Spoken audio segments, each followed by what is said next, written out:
तर मग आता आपण केस बघू. पहिली केस काय बरं का, हे कळाला तुम्हाला, चौथा नियम कळाला. तो चौथा नियम आपल्याला कळाला, हे चारही नियम आपल्याला कळाले. तो चारही नियम आपल्याला कळाले. आता आपल्याला बघायचं आहे, आता गंमत बघा. आता हा माणूस उभा कुठे, हा माणूस सेंटरच्या जरा अलीकडे आहे. याला म्हणतात काय, सेंटरच्या अलीकडे याला म्हणतात काय? कारण की क्वेश्चन जेव्हा तुम्हाला विचारेल तर तुम्हाला असं थोडी म्हणेल की माणूस अशा ठिकाणी उभा आहे. तुम्हाला काय म्हणेल तो तुम्हाला सांगायचं मला केस 1. तो केस 1 काय बरं का, केस 1 आहे ऑब्जेक्ट बियॉन्ड द सी. हा जी काही आहे ना, हे काय केस आहे, ऑब्जेक्ट बियॉन्ड सी. तो सीच्या बियॉन्डला इथं कुठेतरी तो माणूस उभा आहे. आता इथं जर का तो माणूस उभा असेल तर तुम्ही काय करणार, त्या रूल वापरणार. किती रूल, चौथा रूल वापरायचा नाही कॉन्केवचा. पहिले 3 पैकी पहिले 2च वापरायचे. मग तुम्ही काय वापरणार, पहिले 3 पैकी कोणते बी 2 वापरायचे वाटले असतं. तर पहिले 3 पैकी मी पहिले 2 वापरतो आणि त्याच्या मदतीने मी इमेज काढतो. पहिला नियम काय म्हणतो, याच्या डोक्यावरून किरण काढायची, काढला राईट का, आणि कशामधून पास करायची, फोकसमधून पास करायची, ओके. नंतर दुसरा नियम काय म्हणतो, दुसरा नियम तुम्हाला काय म्हणतो की तुम्ही सेंटरमधून पास करा किरण, याच्या डोक्यातून किरण काढा, सेंटरमधून पास करा आणि reflected back. So reflected back अशा पद्धतीने. मग हे दोघं किरणं, रिफ्लेक्टेड दोघं किरणं कुठे आहेत, तर तुम्ही काय म्हणणार, रिफ्लेक्टेड दोघं किरणं या ठिकाणी आहेत, या ठिकाणी. मग इथं आहेत ना, तर इथं त्याचं डोकं येईल. मग कारण की ज्या 2 डोक्यापासून जे की निघाले आहेत, मग त्याचं डोकं कुठे येईल, इथं येईल. मग तुम्हाला काय दिसायला भेटेल माहिती आहे का, ती आकृती तुम्हाला उलटी दिसायला भेटेल. म्हणजे याला जर का समजा मी असं दाखवला ना, असा बाण दिसतोय का, बाण कसा दाखवला इथं, गुलाबी कलर दाखवतोय बा, असा जर का बाण दाखवला ना, तर हिचं इमेज कसं बनेल माहिती आहे का, अशी इमेज बनेल रे, उलटी. म्हणजे आरशाच्या इकडच्या बाजूलाच बनेल, ज्याला आपण रिअल इमेज म्हणतो. आरशाच्या इकडच्या बाजूलाच बनेल, आरशाच्या पुढे इमेज बनेल, परंतु कशी इमेज बनेल माहिती आहे का, उलटी इमेज बनेल. आणि आपल्याला तर माहिती आहे की कॉन्केवची इमेज कशी बनते, उलटी बनते. आलं का लक्षामध्ये, तर उलटी इमेज आपल्याला बनताना दिसेल. तुम्हाला एक बात कळते का, इमेज मी कुठे बनवतोय, नसेल कळतं मी पुन्हा सांगतो. मी जी की बात केली कळाली का, मी 2 नियम वापरून कशी इमेज बनवली कळाली का रे, कळतंय का, हो. ठीक आहे. तो मी 2 रे पास करून अशा पद्धतीने मी बनवलं, तर ती इमेज ना उलटी बनते यार, इमेज उलटी बनते. मग आता ही जी काही पहिली केस होती, जी केसला आपण काय म्हणलो आपण की object is beyond the C, या केसमध्ये आपल्याला काय दिसायला भेटते, आपली इमेज रिअल बनते. रिअल का बनते, कारण की आरशाच्या पुढे बनते. तो इथं आरशाच्या मागं बनते का, इथं बनते का, नाही, इथं बनणारी व्हर्च्युअल असते, इथं रिअल आहे. तो इमेज जी की बनते पहिल्या केसमध्ये ती रिअल आहे, एवढी बात पक्की आहे. परंतु यार उलटी आहे, इन्व्हर्टेड आहे. रिअल आहे बट इन्व्हर्टेड आहे. आणि तुम्हाला दिसायला भेटलं की एवढा मोठा बाण झाला किवडूसा छोटूसा, तो एवढा मोठा बाण छोटूसा झाला. देअरफॉर तुम्ही काय म्हणणार, रिअल तर आहे, इन्व्हर्टेड पण आहे आणि अजून छोटी पण आहे, डिमिनिश पण झाली. बघा तो डिमिनिश पण झाले. म्हणजे लक्षात यायला पाहिजे तुम्हाला की कॉन्केवमध्ये उलट छोटी बी बनते मोठी बी बनते, कॉन्केवमध्ये छोटी बी बनते मोठी बी बनते, परंतु कॉन्व्हेक्समध्ये नेहमी छोटीच बनते आणि प्लेनमध्ये सारख्याची बनते. ठीक आहे. तो रिअल बनली, इन्व्हर्टेड बनली, डिमिनिश बनली. पहिली केस कळाली का, फास्ट. चला पुढे जर का आपण गेलो तर पुढे अशा ठिकाणी आपल्याला दिसायला भेटे. बघा तो माणूस कसा उलटा झाला आहे, ज्याला कोणाला समजलं नाही त्याला कळून देईल. बघा ही एक पहिला नियम लावला, फोकसमधून पास केला. दुसरा नियम लावला, पुरत तिथूनच पास केला. दोघं कुठे भेटले, इथं. तो माणूसचं डोकं इथे आणि पाय इकडे, असा उलटा तो माणूस बनून गेला. आला लक्षामध्ये, एवढा मोठा माणूस बनला की इवडूसा बनला. तो पहिला नियम तुमच्या लक्षामध्ये आला असेल. पुढे जाऊ आपण आता, केस 1 इज कम्प्लिटेड. तो रिअल बनते, इन्व्हर्टेड बनते. तो ज्याला माणूस काढता येत नसेल त्याने बाण काढून समजून घेतलं तरी चालेल. तो बाण काढून तुम्ही समजू शकता. तो case 1 is going to be over. आता दुसरी केस काय, आता तो माणूस कुठे येतोय, आता तो माणूस सेंटरवरती. आता तो माणूस कुठे आहे, सेंटरवरती. तो एक मिरर जो की असते, त्या मिरर स्पेरिकल मिरर असतो ना, तो मिरर कसा असतो, स्पेरिकल मिरर असतो. तर त्याचा काही ना काही सेंटर असेल ना. तर बरोबर समजा एखादी वस्तू, एखादी ऑब्जेक्ट जर का आपल्या मिररच्या सेंटरवरती जर का असेल तर आता आकृती कशी बनते बघा. तर तुम्ही पहिला नियम वापरणार, याच्या डोक्यातून असा पाय करणार आणि कुठून, फोकसमधून पास करणार, राईट का. दुसरं काय करणार, तुम्ही याच्या इथून पास करणार. आता सेंटर आहे ना, आता मला सांगा सेंटरमधून पास करणं तर मुश्किल आहे, तर तुम्ही दुसरा कोणता लॉ करणार बरं का. अजून सेंटरमधून पास करणं मुश्किल आहे, दुसरा कोणता नियम लावणार बरं का रे.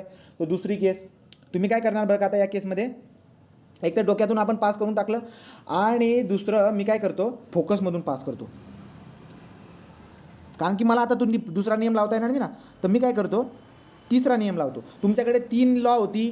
पहिला लॉ तुम्हाला माहीत होता, हा झाला आपला पहिला लॉ, फोकसमधून पास होणारा, हा पहिला लॉ. दुसरा लॉ सेंटरमधून पास करतो, पण तो गडी सेंटरमध्ये उभा आहे, तर सेंटरमधून तुम्ही पास काय करणार. मग तुम्ही तिसरा लॉ वापरणार. तिसरा लॉ काय म्हणतात की तिथून रे काढा, फोकसमधून पास करा. फोकसमधून पास झालेला कसा रिफ्लेक्ट होतो ray, parallel to the principal axis. ही बात पण तुम्हाला माहिती आहे. मग दोघं रिफ्लेक्ट झालेले कुठे जाऊन टच करतायत, तुम्हाला दिसायला भेटेल ते इथं जाऊन टच करतायत. इथं जाऊन टच करताय म्हणजे बरोबर सेंटरच्या खाली असतो तो पॉईंट. सेंटरच्या खाली म्हणजे इथंच ती इमेज बनणार. इथंच ती इमेज बनणार अशा पद्धतीने. मग जो काही हा माणूस आहे जिथं तो उभा आहे ना त्याच्या पायाखाली ती इमेज आपल्याला बनताना दिसायला भेटते, राईट का. आता ही इमेज कशी असणार, ही इमेज रिअल असणार का, कारण की तुमच्या समोर इकडे बनते, आरशामध्ये नाही बनते, रिअल आहे. परंतु एक बात बघा बरं का, ती इमेज कशी बनते, उलटी बनते यार. रिअल आहे उलटी आहे, उलटी, सो इन्व्हर्टेड आहे. परंतु इन्व्हर्टेड आहे, परंतु इमेज कशी आहे, रिअल आहे, इन्व्हर्टेड आहे आणि सेम साईजची आहे, सेम साईजची. तो जेवढी साईज या बाणाची आहे तेवढी साईज तुम्हाला इकडे दिसायला भेटते. तो पॉईंट काय लक्षात ठेवायचा तुम्हाला, जेव्हा पण आपली ऑब्जेक्ट बरोबर सेंटरवरती असेल तर जी इमेज बनते, ची इमेज उलटी बनते, रिअल बनते, उलटी बनते, पण सेम साईजची इमेज बनते. बोला कळाला का दुसरी केस. ठीक आहे, चला पुढं. तो दुसरी केस पण तुम्हाला कळाली. तो तुम्हाला बघायचं असेल बघा, हा सेंटरवरती उभा आहे, हा ठीक आहे. आता सेंटरवरती उभाची कहाणी तुम्हाला सांगून दिली मी, पुढे काही जास्त लांब लावली नाही. तर दुसरी केस कंप्लीट झाली. आता तिसरी केस काय बरं का, आपण आता त्याला या ठिकाणी उभा करतोय. तो ज्या ठिकाणी उभा करतोय त्याला तुम्ही काय म्हणणार बरं का, object between focus point and the centre point. So object is between centre point and focus पॉईंटच्या मध्ये आपला ऑब्जेक्ट आहे. किरण कसे पास करणार, तर तुम्ही काय करणार, याच्या डोक्यामधून एक काढणार, सरळ असा जाऊन असा एक रूल येत ना ते आपले, असा मी एक पास केला, ठीक आहे, असा रिप्लेट झाला. दुसरं किरण कोणतं पास करणार तुम्ही, आता दुसरं किरण तुम्ही काय म्हणणार की एक काम करूया, दोन आहेत तर दोघी अप्लाय करा. मी पहिलावाला नियम अप्लाय करतो. पहिलावाला नियम काय अप्लाय करतो माहिती आहे का, इथून या किरणाला काढतो, म्हणजे इथून बघा सेंटरमधून ॲक्च्युली हा सेंटरमधून तुम्ही म्हणणार की सेंटरमधून कसा पास होतो, तो इमॅजिनरी सेंटरमध्ये बघा मी खुडतो याला, ही रेलनं खुडतो, राईट का. तर याला काय करणार मी, असं डॉटेड लाईनने दाखवतो, डॉटेड लाईनने दाखवतो अशा पद्धतीने, राईट. आणि इथून जाऊन तो असा जातो आहे, आणि असा जर का गेला तर इथं परपेंडिक्युलर असल्या कारणाने त्याच लेनमध्ये तो काय होईल, रिफ्लेक्ट होईल. मग त्याच लाईनमध्ये जर का रिफ्लेक्ट झाला तर तुम्हाला काय दिसायला भेटेल माहिती आहे का, ही लाईन अशी बनल, दोघं लाईन पॅरलल बनतील, पॅरलल बनतील. मग मला सांगा, हे दोघं लाईन जर का कुठे छेदणारच नाहीत तर इमेज कुठे बनेल रे, जर दोघं हे किरण रूल वापरून तुम्ही दोघं किरण रिफ्लेक्ट केलेत, हे दोघं रिफ्लेक्टेड किरण कुठे मर्जच होत नसतील तर इमेज कुठे बनेल, तर इन्फिनिटी अंतराला, कुठे, infinity. So image is at a infinity, image कुठे आहे, इन्फिनिटीला आहे, राईट का, इमेज इन्फिनिटीला आहे. लक्षात आलं का. सो कशामध्ये सांगितलं तुम्हाला मी, एक बात बघा, एक मिनटं, मी कोणता नियम लावला, दुसरा नियम लावला का मी, ओके, एक मिनटं ऐका. या ठिकाणी रूल हा नका लावा, हा रूल इथं नका लावा. तुम्ही एक काम करा, इथून किरण अशा पद्धतीने पास करा, हा नियम इतकाच नाही वापरता येणार, कारण की जिथं पॉसिबल आहे तिथं करू ना. हा इथून आला, दुसरी किरण कुठून पास करणार तुम्ही, इथूनच पास करणार, जाऊ शकतो ना, राईट का. या फोकसमधून मी पास करतो अशा पद्धतीने.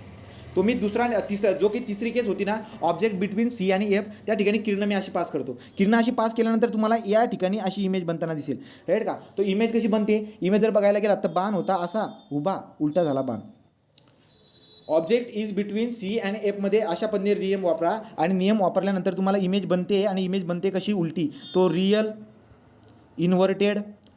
बनते आहे, इन्व्हर्टेड बनते आहे, आणि इमेज काय झालेली असते, मॅग्निफाईड झालेली असते, मोठी झालेली असते. ॲक्च्युली तुम्हाला आता बाण जो आहे ना, हा बाण छोटा आहे, हा मोठा बाण होऊन जातो. So real image, inverted image, आणि काय बनते, मॅग्निफाईड म्हणजे मोठी इमेज. लक्षात आलं का. जसं तुम्ही जवळ येत आहेत, तो जसं तुम्ही जवळ येत आहेत तर चित्र जे ना वाढतंय. आता सध्या ते उलटं आहे, पण ते वाढतंय. आता अजून तुम्ही जर का जवळ आले ना, जास्त जवळ आले ना, तर ती इमेज काय होईल माहिती आहे का, खूप मोठे मॅग्निफाईड होईल, आणि तुम्हाला एकदम सरळ दिसायला भेटेल. ते चमच्याचं उदाहरण तुम्ही लक्षात ठेवू शकता. तिसरी केस कंप्लीट झाली. आता चौथी केस, ती पॅरललवाली जी बोललो ना मी, ती पॅरललवाली ही चौथी केस आहे, त्याला समजून घेऊया. चौथी केस काय, आता object as a focal point. Object कुठे आहे आपला, फोकल पॉईंटवरती. तो ऑब्जेक्ट आपल्या फोकल पॉईंटवरती. आता बरोबर ऑब्जेक्ट कुठे आला, फोकल पॉईंटवरती. तो ऑब्जेक्ट जर का फोकल पॉईंटवरती आला तर तुम्ही कोणकोणते नियम वापरणार. पहिला नियम आपला पक्का हा वाला. आता दुसरा नियम तुम्ही फोकसमधून पास नाही करू शकत ना, मग तुम्ही काय करणार, इमॅजिनरी याच्यामधून पास करणार, बघा सेंटरमधून पास करणार, आणि टक्कर खाऊन तो कशामध्ये येणार बघा, टक्कर खाऊन पुन्हा तो सेंटरमध्ये येणार. मग तुम्हाला काय दिसायला भेटेल माहिती आहे का, हा सेंटरमधून जाणारी किरण, हे याच्यामधून जाणारी किरण, हे दोघं एकमेकांना काय आहेत, पॅरलल आहेत. तर फोकसवरती जेव्हा माणूस उभा आहे तर ती इमेज बनते इन्फिनिटीला. कुठे बनते ती इमेज, रिअल असते, इन्व्हर्टेड असते, इन्व्हर्टेड असते, but image at a infinity. इथेच कुठेतरी इकडच्या बाजूला कुठेतरी ती उलटी इमेज बनेल, राईट का. तो फोकसवरती माणूस असा दिसायला भेटतोय, पण inverted. Real image, inverted image is formed at the infinity distance. तो इन्फिनिटी डिस्टन्सवरती तुम्हाला बनताना दिसेल. तो चौथी केस झाली. आता लास्टवाली केस असते आपली कॉन्केवमध्ये, की माणूस उभा आहे इथे आणि इथे. तो माणूस कुठे उभा आहे बरं का? आता माणूस जो काही आपला उभा आहे तो एफ आणि एफ याच्यामध्ये इथं बघा, पुढे जाऊन आपण बघू शकतो. हे बघा, हे पॅरलल आहे बघा, हे पॅरलल किरण कशा पद्धतीने आली रे, तो इमेज कुठे तयार होती लक्षात घेऊन घ्या. आता तो real inverted image at infinity हे पॉईंट आपण कव्हर केला. इथपर्यंत 4थी केस आपली झाली. 5वी केस, माणूस कुठे आहे आता? तो माणूस जो काही आहे कॉन्केव्ह मिररच्या एफ आणि पीच्या मध्ये आहे. पहिली किरण कसं निघेल? सरळ जाईल आणि याच्यातून पास होईल. ठीक आहे, तो सरळ जाईल याच्यातून पास होईल. ओके, दुसरं किरण कुठून जाईल बरं का? दुसरं किरण तुम्ही काय म्हणणार? सेंटरमधून पास करतो. तो सेंटरमधून जर का पास करत असणार इथून किरण टक्कर खाईल आणि टक्कर खाऊन पुन्हा वापिस येईल. तो टक्कर खाऊन पुन्हा वापिस येईल. हा टक्कर खाऊन पुन्हा अशा पण येते. आता तुम्हाला काय दिसायला भेटेल बरं का? असं दिसायला भेटेल. याला मागे येणे तुम्ही चित्र जे की ना, चित्र तुम्हाला आरशाच्या मागे बनताना दिसायला भेटतं. चित्र तुम्हाला आरशाच्या मागे दिसायला भेटतं कधी? जेव्हा एफ आणि पी